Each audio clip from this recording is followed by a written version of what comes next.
ایک سال حکومت کا ہوا ہے، آپ کا کیا اس حوالے سے جو رپورٹ کارڈ ہے حکومت کا تو کافی انگلیاں اٹھ رہی ہے. آپ باہر بھی دیکھ رہے ہیں کہ ڈسٹریکٹ جو ہے سڑکوں پہ آ رہی ہے. جی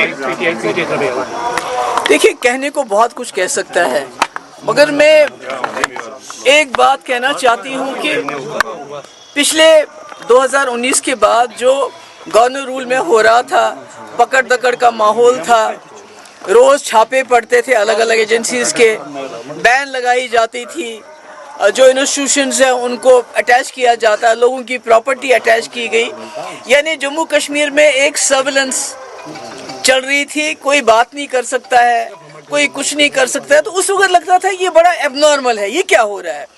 مگر عمر صاحب نے جو سب سے بڑی سروس کی بی جے پی کی، کہ جو ابھی تک لوگوں کو لگتا تھا یہ کیا ہو، ملازموں کو نکالتے، لوگ بولتے تھے کیوں نکالا، تو عمر صاحب نے اس کو نارملائز کیا، کہ جو ابھی تک لگتا تھا کہ یہ برا ہو رہا ہے، غلط ہو رہا ہے، عمر صاحب نے کہا یہ ٹھیک ہے، چل رہا ہے. کیونکہ نہ وہ بات کی انہوں نے، نہ اس میں کوئی ریزسٹنس دکھایا. جو انہوں نے کہا تھا کہ ہمارے جو لوگ ہزاروں کی تعداد میں باہر جیلوں میں ہیں ان کو ہم لیگل ایڈ دیں گے، نہیں دیا. انہوں نے کہا تھا 370 کو لے کے نام نہیں لیتے 370 کا. یعنی جو بی جے پی کا ایک نیریٹو رہا کہ مسئلہ کشمیر کے حوالے سے کوئی بات نہیں ہونی چاہیے، 370 کے حوالے سے کوئی بات نہیں ہونی چاہیے، صرف اسٹیٹ ہوڈ کی بات بی جے پی. اور آج اسٹیٹ ہوڈ کو بھی عمر صاحب نے ایک بہت بڑا مشکل سوال بنا دیا. وہ اسٹیٹ ہوڈ جو بی جے پی خود کہتی تھی ہم دیں گے، مگر اسٹیٹ ہوڈ بولتے بولتے عمر صاحب نے اس کو مسئلہ کشمیر سے بھی بڑا مسئلہ بنایا. تو میں سمجھتی ہوں یہ جموں کشمیر کے لوگوں کے ساتھ بہت بڑا دھوکہ ہے کہ آج بھی پکڑ دکڑ ہے، آج بھی جماعت اسلامی کے جو انسٹیٹیوشن اٹیچ کیے جاتے ہیں، ہمارے سکول بند کیے گئے، فلاح عام ٹرسٹ کا جو انسٹیٹیوشن ہے اس کو ٹیک اوور کیا اور یہاں کی جو منسٹر ہے اس کے سگنیچر سے ہوا. تو یہ میں سمجھتی ہوں کہ یہ بہت ہی بڑی ڈس سروس ہوئی پچھلے ایک سال میں. باقی چھوڑیے، فری گیس دیں گے، بجلی دیں گے، فری پانی دیں گے، فری 1 لاکھ روزگار دیں گے، اوپن میرٹ کے ساتھ ہم کریں گے، ان کے ساتھ ریشنلائزیشن کریں گے، ڈیلی ویجرز کو پرماننٹ کریں گے. یہ تو اس کی تو بات ہی نہیں ہو رہی ہے. تو راجیہ سبھا الیکشن کو لے کر کیا موقع ہے؟ جو یہ گورنمنٹ ہے، اگر آپ کو یاد ہوگا کچھ دن پہلے جب آپ پالپورہ عیدگاہ گئی تھی، آپ نے وہاں 2 باتیں کی تھی. ایک تو یہی راؤنڈ دیئر کیا رہا نیشنل کانفرنس کا اور طالبان کی بات کی. لیکن جب اسے شام کو ہم نے نیشنل کانفرنس سے پوچھا کہ 1 سال میں آپ نے کیا کیا، پی ڈی پی کا بھی سوال ہے، باقی لوگوں کا بھی سوال ہے. انہوں نے کیا اگر ہماری جگہ پی ڈی پی ہوتی وہ اس سے بیٹر کیا کرتی، کیونکہ یہ یو ٹی میں اس وقت جموں کشمیر چل رہی ہے، اسٹیٹ نہیں ہے. کیجریوال یو ٹی میں نہیں تھے کیا؟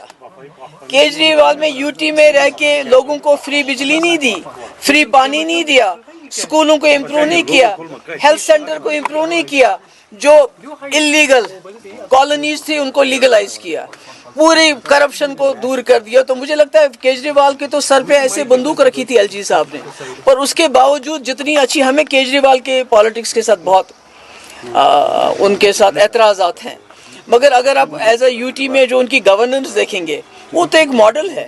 تو یہاں تو کسی نے روکے نہیں عمر صاحب کے ہاتھ. وہ اب فری گیس کیوں نہیں دے رہے ہیں، وہ وڈو فنڈ کو کیوں نہیں بڑھا رہے ہیں، کس نے روکا ہے، وہ فری پاور کیوں نہیں دے رہے ہیں، پانی کیوں نہیں دے رہے ہیں، روزگار کیوں نہیں دے رہے ہیں، جو ریزرویشن پہ انہوں نے کمیٹی بنائی اس کی رپورٹ عام کیوں نہیں کر رہے. میرا خیال میں یہ زیادتی ہے یہ کہنا کہ ہمارے پاس اسٹیٹ ہوڈ نہیں ہے، وہ ایک میرے خیال میں بہانہ ہے. راجیہ سبھا پوسٹ کو لے کر کیا موقف رہے گا پی ڈی پی کا، جس طرح سے سجاد لون صاحب نے جو ہے ایبسٹین کرنے کا جو ہے اعلان بھی کیا؟ دیکھیے، فاروق صاحب نے مجھے فون کیا، انہوں نے بولا کہ ہمیں سپورٹ کی ضرورت ہے.